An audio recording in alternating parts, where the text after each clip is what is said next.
నంద్యాల జిల్లా పాములపాడులో నూతనంగా ఏర్పాటు చేసిన ఆర్వో వాటర్ ప్లాంట్ ని నంద్యాల పార్లమెంట్ సభ్యురాలు డాక్టర్ బైరెడ్డి శబరి ప్రారంభించారు. కర్నూలు జిల్లా చిన్నటేకూరులో జరిగిన ఘోర రోడ్డు ప్రమాదంపై ఆమె తీవ్ర దిగ్భ్రాంతి వ్యక్తం చేశారు. ఈ దుర్ఘటన తనను తీవ్రంగా ఆవేదనకు గురిచేసిందని ఆమె పేర్కొన్నారు. ప్రమాదానికి గల కారణాలను వివరిస్తూ బైకర్ ఆపోజిట్ డైరెక్షన్ అతివేగంగా రావడమే ప్రమాదానికి కారణమని ఎంపీ శబరి స్పష్టం చేశారు. కేవలం ఒక వ్యక్తి నిర్లక్ష్యం వల్ల 20 మందికి పైగా అమాయకులు ప్రాణాలు కోల్పోయారని ఆమె ఆవేదన వ్యక్తం చేశారు.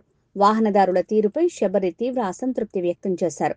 రాంగ్ రూట్ లో ప్రయాణం చేయొద్దని, జాగ్రత్తగా ఉండాలని ఎన్నిసార్లు మొరపెట్టుకున్నా వాహనదారులు నిర్లక్ష్యం వహిస్తున్నారని ఆమె మండిపడ్డారు. ప్రమాదంలో మృతి చెందిన వారి వివరాలను తెలియజేస్తూ ఇప్పటి వరకు 19 మందిని గుర్తించామని, ఇంకా మరికొంతమంది గుర్తుపట్టలేని స్థితిలో ఉన్నారని ఎంపీ శబరి తెలిపారు. పొద్దున వెళ్ళేసి వచ్చాను. నేను పొద్దున 3:30కు జరిగిన సంఘటన చాలా బాధాకరమైన సంఘటన. ఎందుకంటే 40 మంది దాకా ప్రయాణం చేస్తున్నారు. దీపావళి సెలవులు అయిపోయింది. హైదరాబాద్ నుండి బెంగళూరుకి వెళ్ళడం జరిగింది వాళ్ళకి. దాంట్లో అందరూ ఫ్యామిలీసే ఉన్నారు. 19 మంది మాత్రం ఐడెంటిఫై చేయగలిగాము. వాళ్ళకు ట్రీట్మెంట్ ఇస్తున్నాము. ఇంకా కొంతమంది అక్కడ ఇంకా గుర్తుపట్టలేని పరిస్థితి. ఇప్పుడు వరకు అక్కడే ఉండి వచ్చాను.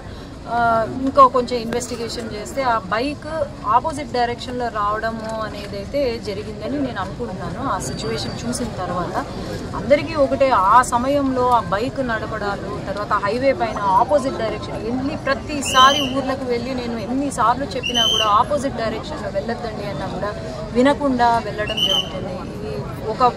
ఒకరి నిర్లక్ష్యం వల్ల అంతమంది ప్రాణాలు కోల్పోవడం ఈరోజు చాలా బాధాకరమైన విషయము. ఇంకా ఇన్వెస్టిగేషన్ జరుగుతుంది. కేంద్రం నుండి ఎలాంటి సాయం చేస్తున్నారు?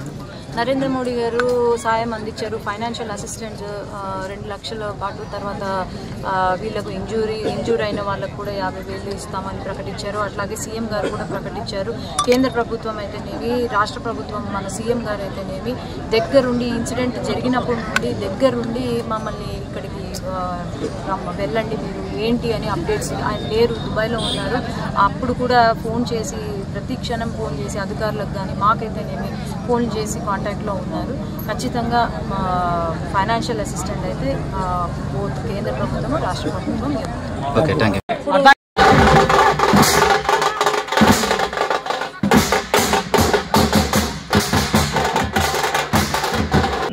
यद्भूतं यच्चव्यम् उदानदेशानः यदन्येनादिरोहरि निर्यावनस्य महिमा अदोजायाङ्कुशपूर्यः